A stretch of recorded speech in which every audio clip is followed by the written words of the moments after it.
What's up, everybody? I'm doing a review today of this guy right here. This is the Yongnuo 50mm f1.8 camera lens. I'm going to be doing this review with a Viltrox Speedbooster and a Panasonic Lumix G7.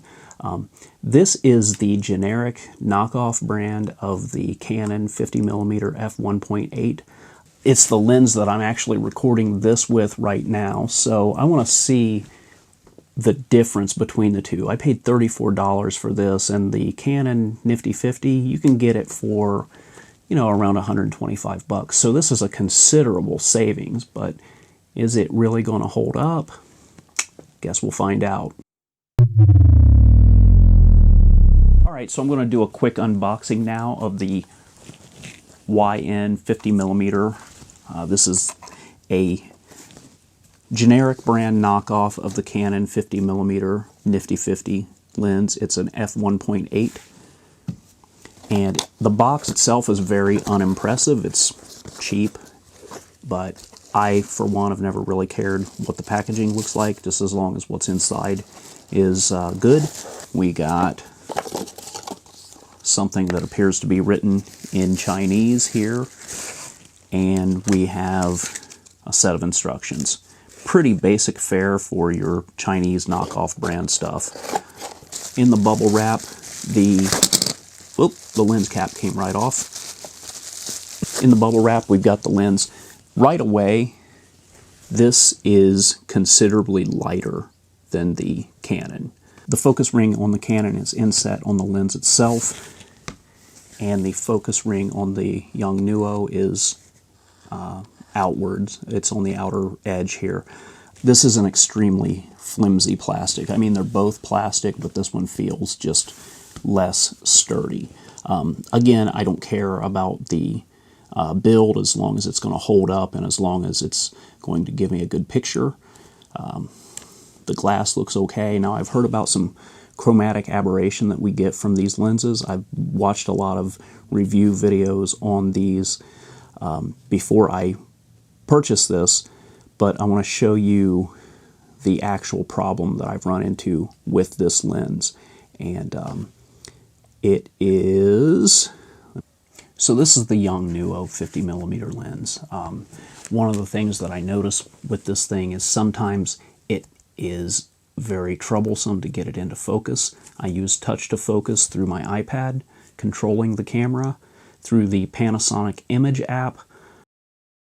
One of the other things that I notice about this lens is that it is considerably louder than the Canon 50mm lens.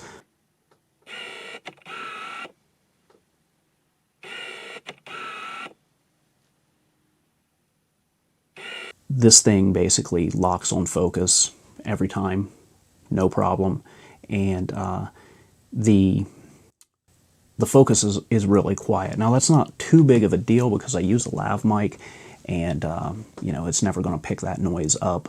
So that is not my biggest problem with this lens, and what makes this lens completely unusable for me is that right there. It just did it. It hopped out of focus, and that drives me nuts. I don't use autofocus. I pretty much stay at the same distance, and I almost always use tap to focus. And this thing jumps out of focus. Occasionally, I'm trying to get a recording of where it will do it, but out of nowhere, the aperture will just tighten up and go much darker. Out of nowhere, for whatever reason, who knows why. I've tried this thing set in autofocus. I've tried it in manual focus.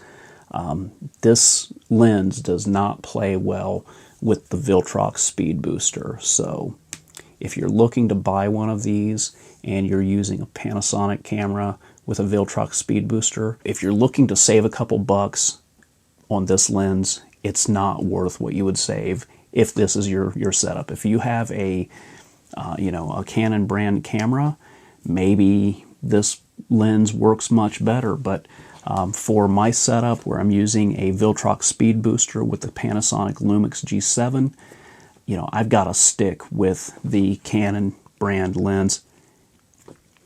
and it just hopped out of focus again.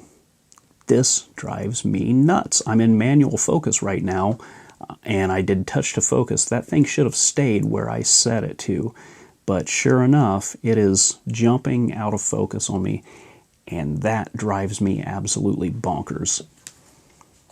So as a point of reference, this is what the Canon 50mm f1.8 lens looks like. It's a lot faster focus. I can basically hop out of focus here and hop right back into focus, no problem. The Yongnuo lens, if it gets out of focus, it could take me 5, 6, 10, who knows, however many tries to get back in focus. And you know, I can't have that. I can't have it jumping out of focus. I use manual focus. I use touch to focus, manual focus, and when I touch it, I want it to be in focus right away. Panasonic cameras are not known for their great autofocus, so I just use manual touch to focus and leave it there. But this thing hops focus and randomly, just out of nowhere, for whatever reason, decides it doesn't want to be in focus anymore, and that drives me nuts because I like the picture of this lens. I think that it looks good, but one of the biggest problems with this thing is the aperture will just randomly close, and it jumps out of focus. And I don't know if it's how this thing communicates with my speed booster and then to the camera, but I don't have this problem with the Canon brand lens. So in closing, this is definitely one of those instances where you're going to want to pay the extra money and just buy the Canon lens. It's a shame, but sometimes you actually do get what you pay for. Now this lens might be fine on an actual Canon brand camera with an EF mount. Maybe the firmware in the Canon will read everything okay. It could be a problem with how this thing communicates with my speed booster, but unfortunately this is not a good buy for my particular situation. Okay, so I thought that is where the review of this lens was going to end, but this is actually a couple of days later, and I've been fortunate enough to borrow a Canon EOS 70D to try out this lens on. And sure enough, when you get a camera that this lens is actually made for, I've had absolutely no problems with this lens whatsoever. Unfortunately, this is not my camera, and this lens will not work with the camera that I own. But that's not to fault the lens. The lens works great on a camera that it's actually designed for, and I think the picture looks pretty good. Now, that being said, this is not my camera, and I don't know my way around this camera as well as I do mine. So some of the images may look a little wonky, and you got to keep in mind that I am not a photographer, so you put these cameras in the hands of an actual photographer, and they should be able to work some magic with any of these setups. Right here I've got some shots outside. It's a cloudy, overcast day. It's a bit windy, and I think this gives a pretty good illustration of what this lens looks like on the Canon camera. You can basically judge this for yourself, but I've filmed quite a bit of footage with this, and everything looks pretty good, and it holds up really well, and I've not run into any problems with this lens on the actual EOS 70D.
If you'd like to see more reviews like this in the future, it really helps me out if you subscribe, leave a like, leave a comment below, let me know what you think. That's it for now, and I'll see you next time.